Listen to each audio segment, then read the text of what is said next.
오늘 우리에게 주시는 하나님 아버지의 말씀은 요한복음 6장 15절에서 21절 말씀입니다. 함께 읽도록 하겠습니다. 그러므로 예수께서 그들이 와서 자기를 억지로 붙들어 임금으로 삼으려는 줄 아시고 다시 혼자 산으로 떠나 가시니라. 저물매 제자들이 바다에 내려가서 배를 타고 바다를 건너 가버나움으로 가는데 이미 어두웠고 예수는 아직 그들에게 오시지 아니하셨더니 큰 바람이 불어 파도가 일어나더라. 제자들이 노를 저어 10여리쯤 가다가 예수께서 바다 위로 걸어 배에 가까이 오심을 보고 두려워하거늘 이르시되 내니 두려워하지 말라 하신대 이에 기뻐서 배로 영접하니 배는 곧 그들이 가려던 땅에 이르렀더라. 아멘. 오늘 명절 마지막 날입니다. 오늘 하루도 말씀으로 하나님 주신 은혜로 살아가는 복된 삶이 되시기를 바랍니다. 오늘은 가장 큰 기적이 있습니다라고 하는 제목으로 하나님 말씀을 나눕니다. 우리 예수님께서 벳세다 광야에서 물고기 2마리와 떡 5개로 5,000명을 먹이셨던 사건을 어제의 말씀을 통해서 나누었습니다. 이 사건을 통해서 예수님께서는 내가 생명의 떡이다, 이것을 계시하고 싶었던 것입니다. 또한 예수님은 모든 사람을 다 먹이시지도 않았고 또 사람에게 떡을 먹이려고 이 땅 가운데 오신 것도 아닙니다. 그러나 백성을 불쌍히 여기사 예수님께서 육체의 필요를 채워주셨다라고 하는 말씀도 나왔습니다. 이때 백성들의 반응을 보십시오. 예수님을 왕으로 추대하려고 했다는 것입니다. 왜 그랬을까요? 우리 예수님이 먹는 문제를 해결해 주었기 때문에 그런 겁니다. 그 사람들이 생각할 때에는 이 사람을, 우리 예수님을 우리의 왕으로 세우면 이제 먹는 문제는 다 해결되지 않을까라고 하는 이런 마음으로 예수님을 메시아로, 왕으로 추대하기로 마음 먹었다는 것입니다. 또 그 당시에는 이스라엘이 로마의 속국에 있었기 때문에 예수님이시라면 정치적인 문제를 해결해 줄 것이다, 로마로부터, 속국으로부터 해방시켜 줄 것이다, 이런 마음을 가지고 예수님을 왕으로 추대하려고 했다는 겁니다. 사랑하는 성도 여러분, 그러나 우리 예수님께서 이런 사람들의 추대에 따라 왕이 되면요, 절대로 안 되는 이유가 있습니다. 무엇입니까?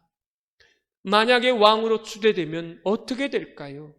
그렇게 되면요, 우리 예수님은 십자가를 지실 수 없습니다.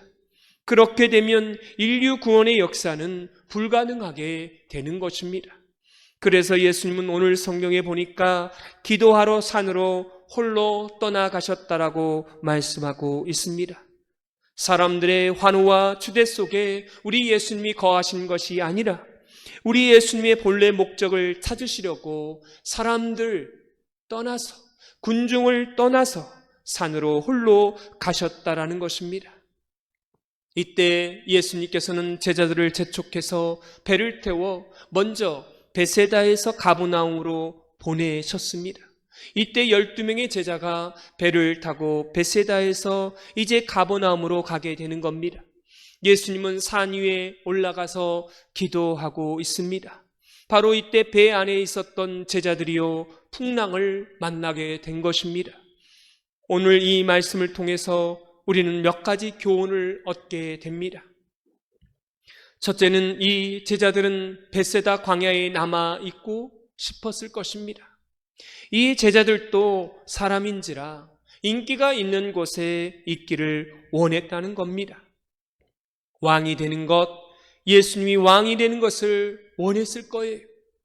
예수님이 왕이 되면 먹을 것도 풍성하고 높은 자리도 머물게 될 거라고 생각을 했을 것입니다. 그래서 벳세다 광야에 머물고 싶었을 거예요. 근데 예수님께서는 이 제자들에게 그 벳세다를 떠나라고 말씀하고 있습니다. 왜 그렇게 하셨을까요? 목적이 다르기 때문에 떠나라는 것입니다. 인기와 돈과 출세가 중요한 게 아니라는 거죠. 하나님이 주신 목적이 중요하다는 것입니다. 무엇을 위해서 존재하는가? 내가 무엇을 해야만 하는가? 하나님께서 내게 주신 목적이 무엇이 있는가? 이것을 항상 날마다 생각해야만 하나님께서 우리를 창조하신 목적, 하나님께서 우리를 이 땅 가운데 보내신 목적을 이루어낼 수 있다는 것입니다. 성경은 우리에게 말하고 있습니다. 너의 인생의 목적이 맞지 않으면 그 자리를 떠나라는 것입니다. 아무리 그곳이 인기가 많을지라도, 아무리 사람들이 너를 높여줄지라도, 아무리 떡이 많은 곳일지라도 그곳이 벳세다라면 떠나라는 것입니다. 어디로요? 가버나움으로. 너의 본래 소명의 자리, 사역의 장소로 떠나라고 말씀하고 있습니다. 우리는 이 땅을 살아가면서 목적을 상실하고 사는 사람들이 있습니다. 이것은 사탄이 우리에게 이렇게 만들어 놓은 것입니다. 사탄이 제일 무서워하는 게 뭔 줄 아십니까? 우리가 하나님의 목적대로 살아내는 것, 이걸 사탄이 제일 싫어해요. 여러분, 하나님의 목적대로 사는 것, 이 사탄이요 제일 무서워합니다. 저와 여러분의 인생이 사탄을 무섭게 하는 그런 인생이 되시기를 원합니다. 오늘 말씀 가운데 보면 이제 벳세다에서 인기가 있었잖아요. 떡이 많았어요. 사람들이 예수님을 그렇게 왕으로 추대했고요. 제자들도 마음속에 이런 꿈이 있었지 않겠습니까? 예수님이 왕이 되면 나도 한 자리쯤 하겠다, 이런 마음이 있었을 겁니다. 근데 예수님이 그 벳세다를 떠나서 사역의 장소 가버나움으로 떠나라는 것입니다. 그래서요 떠났습니다. 배를 탔어요. 그러면 순풍을 만나야 되는 것 아니겠습니까? 세상의 뜻을 저버리고 하나님의 뜻을 가는데, 그러면 순풍을 따라 가버나움으로 빨리 가야 되는데요, 그렇지 않습니다. 오늘 성경에 보니까 역풍을 만나게 되었다라는 것입니다. 여러분, 이 말씀의 뜻을 보면 세상의 뜻을 저버리고 하나님의 뜻을 향해 나아가는 사람은 반드시 역풍을 만나게 된다는 것입니다. 하나님의 길, 하나님의 목적을 향해 나아가게 되면 세상의 풍랑이 우리를 가만두지 않는다는 것입니다. 열심히 노를 저어야 하며 또 풍랑을 이겨내야 하며 그 바람과 맞서야만 가버나움으로 갈 수 있다는 것입니다. 그러나 여러분, 하나님의 뜻대로 살지 않고 이 벳세다에 머물게 되면 거기는요 역풍이 없습니다. 거기는요 노저울 필요도 없고 풍랑도 없습니다. 그래서 사람들은 어디에 머물까요? 벳세다에 머물러요. 교회도 보면 벳세다에 머무는 교인이 있습니다. 세상 사람들이 원하는 복 똑같이 추구하는 그런 벳세다의 교인이 있습니다. 중요한 것은 우리 예수님께서 그 자리를 떠나신다는 것입니다. 예수님도 결국 풍랑 속에 들어가셔서 제자들이 탄 배에 합류하셔서 어디로 가십니까? 사역의 장소 가버나움으로 갑니다. 사람들이 많은 곳은 예수님이 계시지 않을 가능성이 많아요. 사람들이 다 선호하는 곳, 예수님이 그곳에 안 계실 가능성이 많다는 겁니다.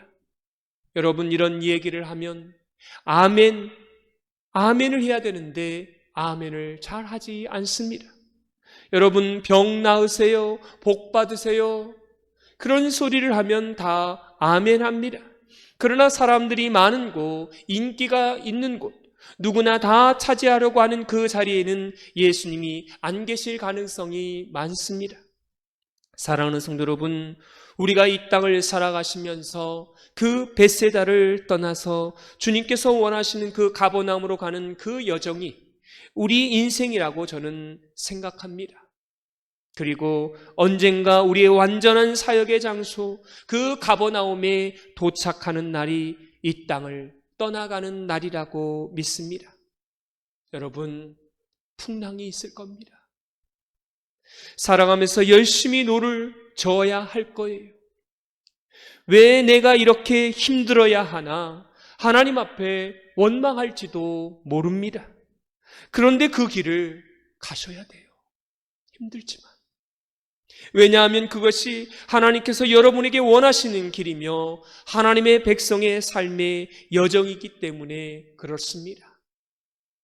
벳세다의 쉬운 곳, 인기가 있는 곳, 풍랑이 없는 곳에만 머물러 있으면 그곳에는 예수님이 계시지 않고 목적을 상실한 하나님의 사람들밖에 없다라고 하는 사실입니다. 또 하나 오늘 말씀 가운데 보면 그 인간의 최악의 시간에 예수님이 초월적 방법으로 나타나신다는 것입니다. 이제 배 위에 있는 12명을 보세요. 풍랑을 만납니다. 이거 최악의 조건 아닙니까? 또 밤이에요. 풍랑은 멈추지 않습니다. 지금 바다 한가운데 있습니다. 또 예수님도 안 계셔요. 지금은 열심히 노를 저으면서 무슨 마음이 들었겠습니까? 죽을 것 같다. 이런 두려움이 있지 않겠습니까? 근데 중요한 것은 이 12명의 제자들은 죽지 않았습니다. 왜요? 이 풍랑과 사탄은 하나님의 사람을 절대 죽이지 못합니다. 겁만 주는 것뿐이에요. 너는 벳세다에 머물라고 겁을 주는 거예요. 가버나움으로 가지 말라는 거죠. 겁만 주는 것뿐이지 한 명도 죽이지 못했습니다. 하나님의 사람들은 쉽게 죽지 않습니다. 소명을 다해야만 죽습니다. 여러분, 죽음을 두려워하면은요 아무 일도 못합니다. 그래서 하나님의 사람들은 생명은 하나님의 것입니다. 소명을 다하지 않는 나는 절대 죽지 않습니다라고 하는 이런 고백이 있어야 풍랑을 맞설 수 있다라는 것입니다. 우리 주님께서 바로 이런 부분을 통해서 최악의 시간에 최선의 예수님이 초월적 방법으로 나타나십니다. 풍랑이 있어요. 없는 게 아닙니다. 반드시 풍랑을 만나게 됩니다. 어둠이 있습니다. 바다 한가운데 있습니다. 예수님이 없는 것처럼 보여요. 죄악의 시간입니다. 근데 사실은요, 풍랑이 죄악이 아니고요. 몇 시간 전에 예수님께서 그렇게 놀랍게 기적을 일으키셨던 그 기적을 잃어버리고 있다라는 것입니다. 잊어버렸어요. 이게 바로 죄악이라는 것입니다. 사실은 풍랑이 죄악이 아니에요. 밤 한가운데 노를 저어도 나가지 못하는 게 죄악이 아니라 불과 몇 시간 전에 오병이어로 5,000명을 먹이셨다라고 하는 사실을 누가 잊어버리고 있습니까? 제자들이 잊어버리고 있어요. 이게 죄악이라는 겁니다. 그거 기억하고 있으면 이렇게까지 두려워하지는 않았을 것입니다. 또한 예수님이 산 위에서 제자들이 풍랑 때문에 고생하고 있다는 것을 보셨습니다. 제자들은 그걸 몰랐다는 거죠. 이게 영적인 죄악입니다. 이 풍랑만을 바라보며 두려워하는 것, 이게 영적인 죄악이라는 것입니다. 그때 예수님께서 초월적인 방법으로 나타나십니다. 예수님이 배 타고 나타나지 않으셨어요. 그럼 어떻게 나타나셨습니까? 물 위를 걸어서 나타나십니다. 근데 성경은요, 예수님이 어떻게 물 위를 걸으셨는지 자세하게 설명이 없습니다. 그리고 이런 데에 관심도 없습니다. 그냥 당연하게 이야기해요. 왜 그럴까요? 오병이어로 5,000명을 먹이셨다라면, 그분이 하나님의 아들이시라면, 그것을 믿는다면 물 위를 걷는 것이 이상하지 않고 당연하다는 것입니다. 성경은요, 이런 데 관심이 없습니다. 그냥 걸었다. 하나님의 아들이시니까 당연히 걸었다. 그리고 초월적 방법으로 만나 주셨다라는 것입니다. 사랑하는 성도 여러분, 하나님이 우리에게 베푸시는 최고의 기적은 무엇입니까? 풍랑이 멈추는 것입니까? 물 위를 걷는 것입니까? 그것을 기적이라고 생각하지 마시기 바랍니다. 가장 큰 기적은 무엇이냐면 풍랑 속에서도 예수님 때문에 두려워하지 않는 것, 그것이 앞으로 우리 모두의 기적이 됐으면 좋겠습니다. 아무리 큰 풍랑이 오고 아무리 캄캄한 그 밤, 그 바다 한가운데 있을지라도 예수님이 계신다라면 두렵지 않는 것, 그것이 가장 큰 기적이 된다고 하는 것입니다. 많은 사람들은 풍랑 속에서 걸어오시는 예수님이 기적이다, 또 예수님이 풍랑을 멈추는 것만이 기적이다라고 생각합니다. 이러면 문제가 해결되지 않습니다. 가장 큰 기적은, 가장 큰 축복은 말씀을 통해서 우리가 가버나움으로 향하여 하나님의 뜻을 향하여 나아가게 된다라면 아무리 풍랑을 만나게 될지라도 그때 가장 중요한 기적이 뭐라고요? 풍랑 속에서도 누구 때문에? 예수님 때문에, 내가 예수님을 믿기 때문에, 성령을 믿기 때문에 절대로 두려워하지 않는다는 것, 이것이 바로 가장 큰 기적이라는 것입니다. 왜 그렇습니까? 풍랑은요, 우리가 죽을 때까지 올 것입니다. 제가 여러분에게 예언 한 가지 해드립니다. 예수님을 믿어도 풍랑은 계속 올 것입니다.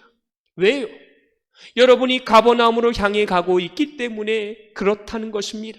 여러분이 만약 벳세다에 머문다라면, 하나님의 뜻대로 살지 않는다라면 풍랑이 없을지도 모릅니다. 그러나 하나님의 뜻대로, 목적대로 살아간다면 사탄과 세상이 여러분에게 계속 역풍을 보낼 것입니다. 풍랑이 일어날 거예요. 그러나 그 풍랑 속에서 신앙 때문에, 믿음 때문에 결코 두려워하지 않는 이러한 저와 여러분이 되는, 이것이 바로 기적이라는 것입니다. 이러한 기적이, 이러한 가장 큰 기적이 저와 여러분 가운데 일어나게 되기를 주님의 이름으로 축원합니다. 기도하겠습니다. 하나님 아버지, 우리를 벳세다의 인기와 안락함에 머물게 하지 않으시고 가버나움, 주님이 정하신 그 소명의 자리로 부르셨음에 감사합니다. 우리가 때로는 풍랑을 두려워하고 역풍을 만나면 원망하며 몇 시간 전에 베풀어 주신 그 은혜조차 잃어버렸음을 고백합니다. 주님, 풍랑을 멈추는 기적보다 풍랑 속에서도 두려워하지 않는 그러한 믿음을 주옵소서. 예수님이 함께 하심을 믿게 하여 주시고 산 위에서 우리를 보고 계심을 신뢰하게 하여 주시며 물 위를 걸어오시는 주님을 바라보게 하여 주옵소서. 죽음이 아니라 소명이 우리의 인생을 결정하게 하여 주시고 두려움이 아니라 믿음이 우리를 이끌어가게 하여 주시며 벳세다가 아니라 가버나움을 향해 끝까지 노를 저어가는 하나님의 사람들이 되게 하여 주옵소서. 풍랑 속에서도 내니 두려워하지 말라 하시는 이 주님의 음성을 붙들고 오늘 하루도 그렇게 살아가게 하여 주옵소서. 예수님의 이름으로 기도드리옵나이다. 아멘.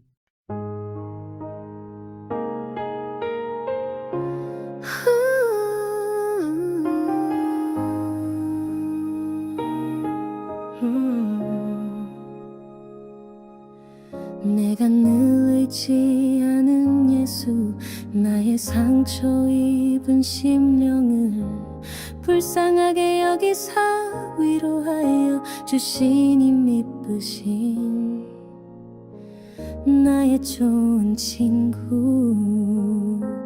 내가 의지하는 예수, 나의 사모하는 친구, 나의 기도 들으사 응답하여 주시니 미쁘신 나의 좋은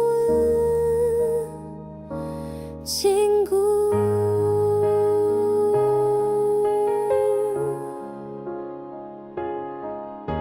When I live trusting in the Lord's hand, no harm can come to me. The Lord greatly comforts my heart, my faithful and precious friend. Jesus whom I trust, the friend I dearly long for. He hears my prayers and answers them, my faithful and precious friend. 내가 요단강 건너가며 마음이 두려워서 떨 때도 주가 인도하시니 어찌 두려워하랴. 미쁘신 나의 조